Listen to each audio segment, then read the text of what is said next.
Hey everyone, it's LBCC Historical Apothecary here, and today what we're going to do is we're going to talk a little bit about some of the products that we have in our shop. We have been meaning for a while to get this video out to you, and we've just been crazy busy with the holidays and such, but it's finally time. So today we're going to talk about the Kohl, both the solid form and the powdered form and the creamy beeswax form. We're going to give you a bit of history on it and then show you how to apply it. You have basically two options. These are what we sell in the shop, and these little guys are your, quote, ivory bone sticks that they talk about, and otherwise you can just use a regular eyeliner pencil and or brush, and we'll show you how to do that as well. So the first thing that I want to talk about is a bit of the history. I really wanted to make sure everybody understood a bit of the history behind it and how to wear it, because it's not proper for every period. And so if you are concerned with historical accuracy and wanting to look the proper part, you just need to know, when it was appropriate for and when it was not. Now, previous to the 18th century, we don't really see Kohl or kajal really talked about. It was more of an Eastern beauty practice. So for most of history, it's really important to have well-groomed eyebrows. Now the shape of the eyebrows change, but the idea of them being tweezed and shaped and clean and dark, that doesn't really change, especially in the 18th century. We see a lot of women, and they did have tweezers in the 18th century. They had tweezers in the 19th century, so that's not new. But the idea of having really nice, thick, half-curved eyebrow shapes, that was important. And so women would do various things to dye them or to color them. One of the least harmless is the burnt clove, and we have a bit of that in the shop. We also have a video on that, so check that out. And if worse came to worse and you were a woman who actually did use the products with the lead and the mercury in, and you didn't have any eyebrows, you would have mouse brows. And so having well-groomed, well-colored eyebrows were very popular. And this continued into the 19th century. And so when we hit the 19th century, something very interesting happens, and we can thank Napoleon for that.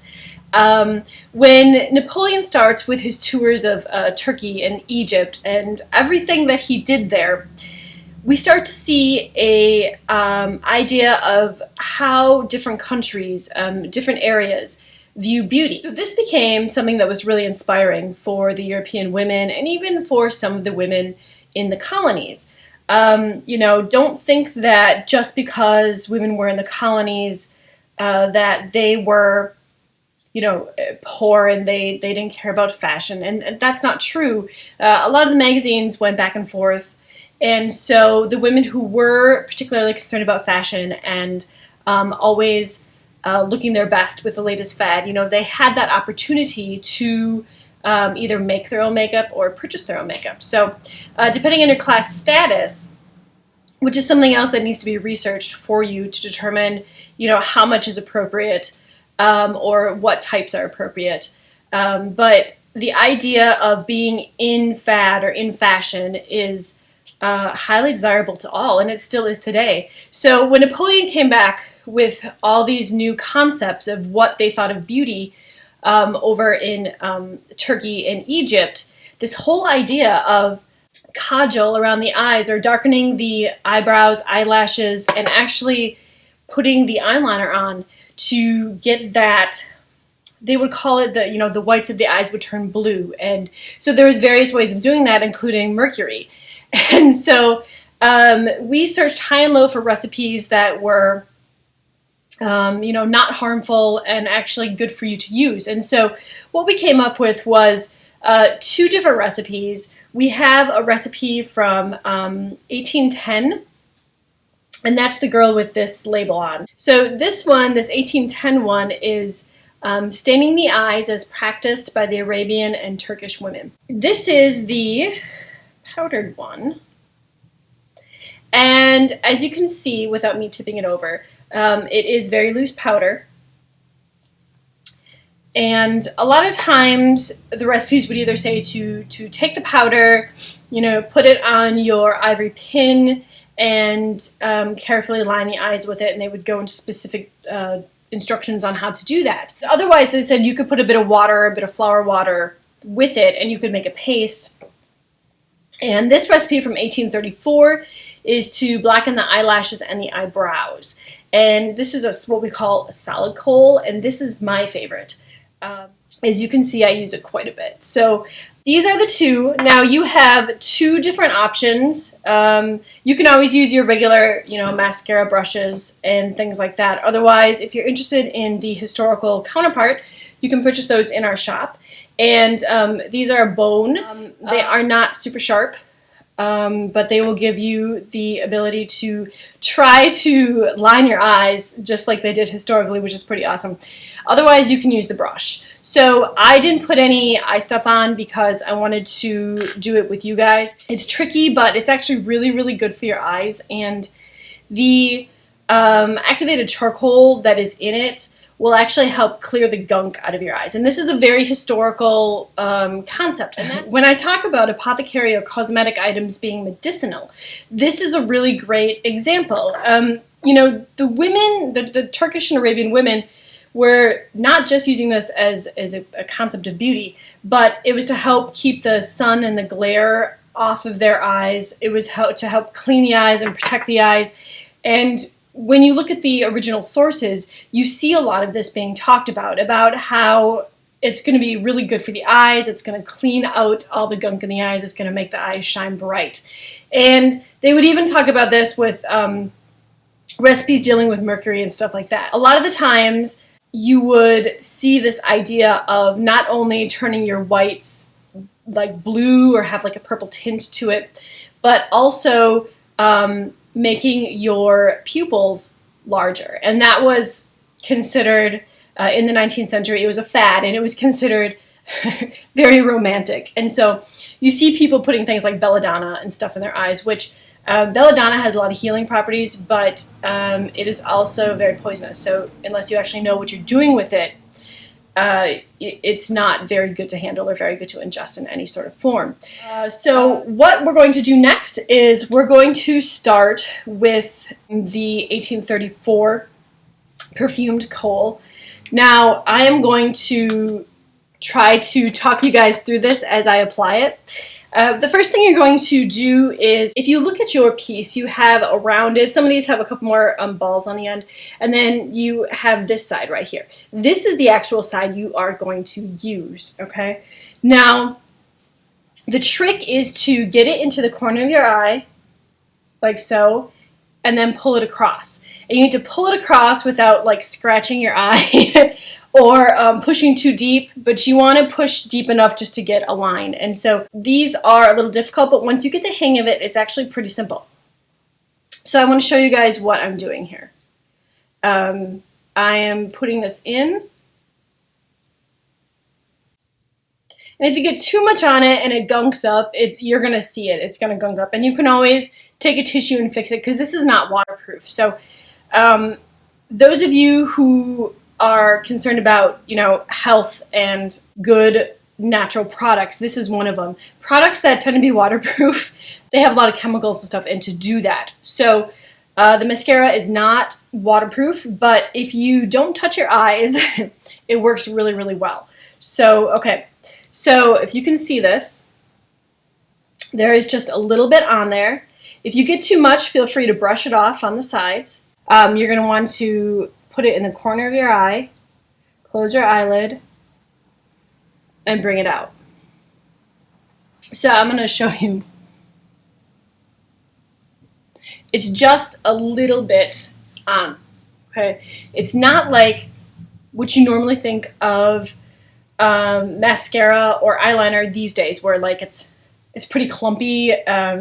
You get big thick lines. It's not like that at all. In fact, the historical documentation would always say, now this is the way that the Turkish women did it, and this is the way the Egyptian women did it, but we want you guys to do it this way. We want you to make your lines, the eyes are the windows to the soul, so accentuate your eyes, but do it in a way that is natural and that cannot be detected. And so so that's what this is all about. It's really about finesse and taking your time. And again, when we're talking about historical toilettes, it's hard to conceptualize that women had time to just sit and have their time to be with themselves and to take time out for themselves and to not rush. Today we're always in a rush. So some of these historical concepts or historical methods of applying makeup may be hard to grasp at first just because it takes time. So now historically they said it was okay to line the whole eye if you wanted to, or you could just go to the center of the eye. As you can see, this is a really nice clean method. You can clean your bone applicators afterwards, where like brushes, you know, you will have to actually clean them just like you would any makeup brush after a while. The nice thing about this is it is made with beeswax and it is made with activated charcoal for a few of the ingredients. And so it is naturally antibacterial and antimicrobial. So you don't really have to worry about, you know, stuff growing in it, which is great. Okay, so the next thing we want to do is, now that we have this one on, and we could even go a little bit more.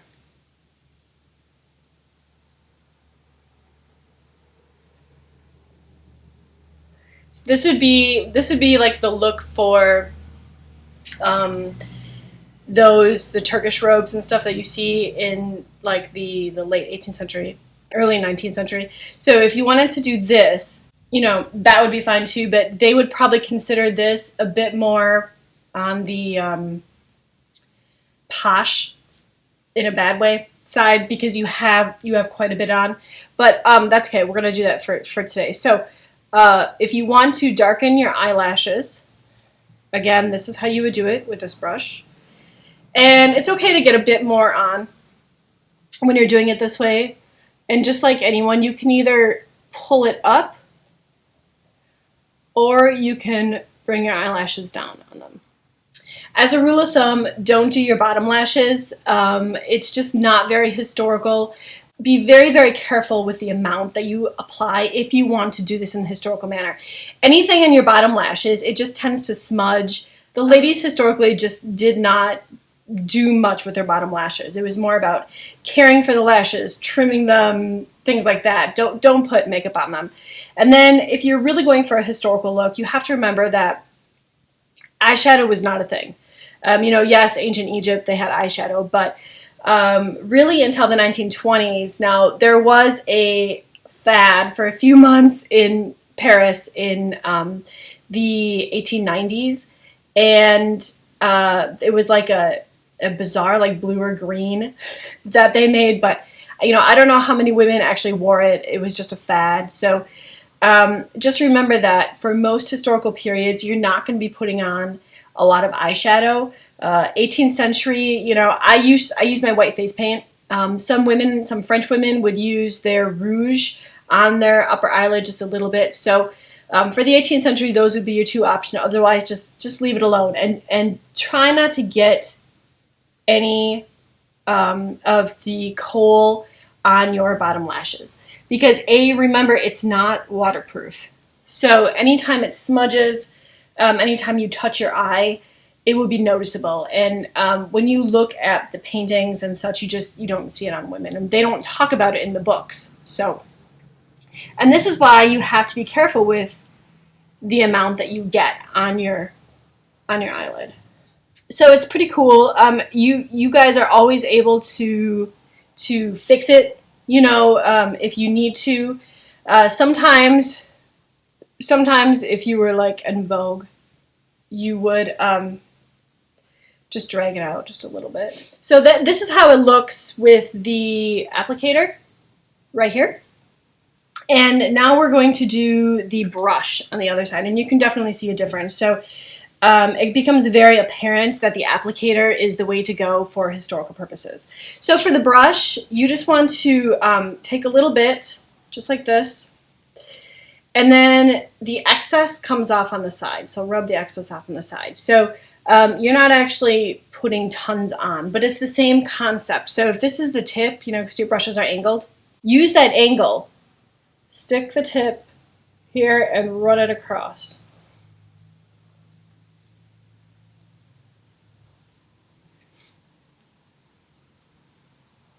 See, and this, it's not as, it works, but I personally prefer this when I have the time to use it over the brush. So as you can see, we angled the brush, right? We angled it here over. I use my opposite arm, so I'm not gonna do this, like that's a no-no.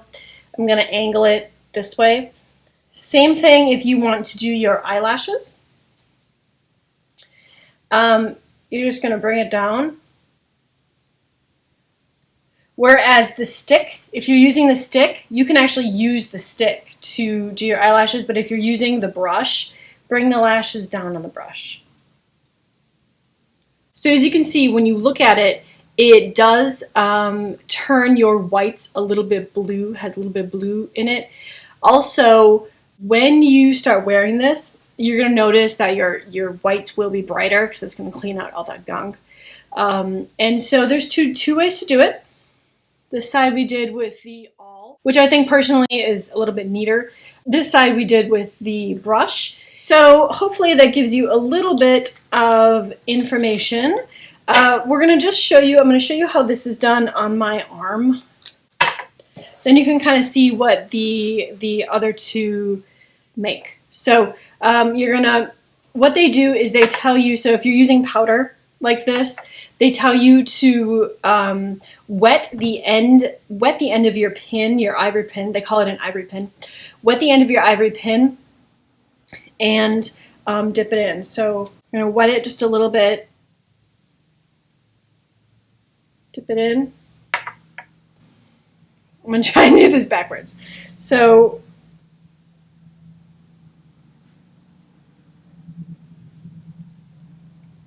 okay, so you can kind of see how it goes. It takes a little bit of finesse.